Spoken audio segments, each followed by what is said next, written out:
जनाब सईदना सिद्दीक़ अकबर तिजारत की गर्ज से मुल्क शाम गए और हजरत जनाब सईदना सिद्दीक़ अकबर को वहां एक ख्वाब आया। ख्वाब ये आया कि चांद और जो है ना सूरज ये उतर कर जनाब सईदना सिद्दीक़ अकबर की गोद में आ गए और जनाब सईदना सिद्दीक़ अकबर ने चांद और सूरज को अपने सीने से लगा लिया है। हजरत जनाब सईदना सिद्दीक़ अकबर इस ख्वाब की ताबीर के लिए उस वक्त के बहुत मोतबर आलिम है जिनका नाम बुहैरा राहिब है। वही बुहैरा राहिब जिन्होंने हुजूर को घाटी से उतरते हुए देखा और इमामुल अंबिया तशरीफ लेकर आ रहे हैं, तो वो बुहैरा राहिब आया हुजूर के सर अक़दस के पास खड़े होकर कहने लगा, हाज़ा सय्यदुल आलमीन, हाज़ा रहमतुल आलमीन। तो उन्हें कहा कि तुम्हें कैसे पता लगा कि ये है? इमामुल अंबिया की अभी उम्र मुबारक थोड़ी है।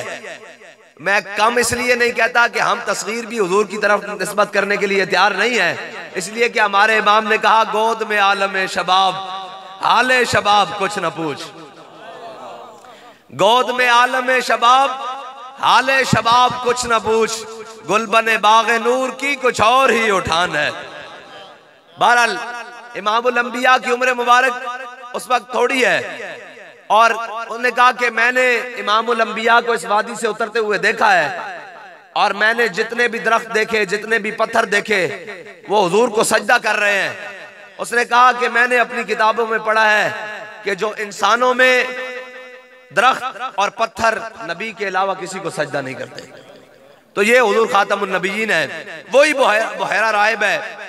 हजरत जनाब सईदना सिद्दीक़ अकबर उसके पास चले गए, कहा कि मुझे ये ख्वाब आया है। तो उसने कहा कि बताएं आप कौन हैं? कहा कि मेरा नाम अबू बकर है। उसने कहा कि आपका शहर कौन सा है? आपने फरमाया मक्का है। उसने कहा कि मक्का में से आप किन में से हैं? आपने फरमाया मैं कुरैशी हूं। उसने कहा कि आप काम क्या करते हैं? आपने फरमाया मैं ताजिर हूं। तो उसने पता है क्या कहा आगे से? उसने कहा कि जो आपने ख्वाब देखा है ना, अल्लाह इसका हकीकत में आपको मुशाहिदा करवाएगा और वो ये कि एक नबी मबूस होने वाले हैं, आप उनकी हयात मुबारक में आप उनके वजीर होंगे और उनके जाने के बाद आप उनके खलीफा होंगे।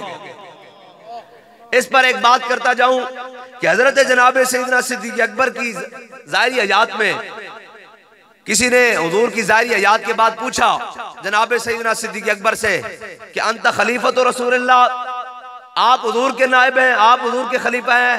तो हजरत जनाब सईदना सिद्दीक़ अकबर ने फरमाया नहीं नहीं नहीं, अना खालिफत रसूलुल्लाह। फरमाया हुजूर का नायब कौन हो सकता है? सिद्दीक हुजूर के सारे गुलामों में से कमतर गुलाम है। यह जनाब सईदना सिद्दीक़ अकबर की आजिज़ी है।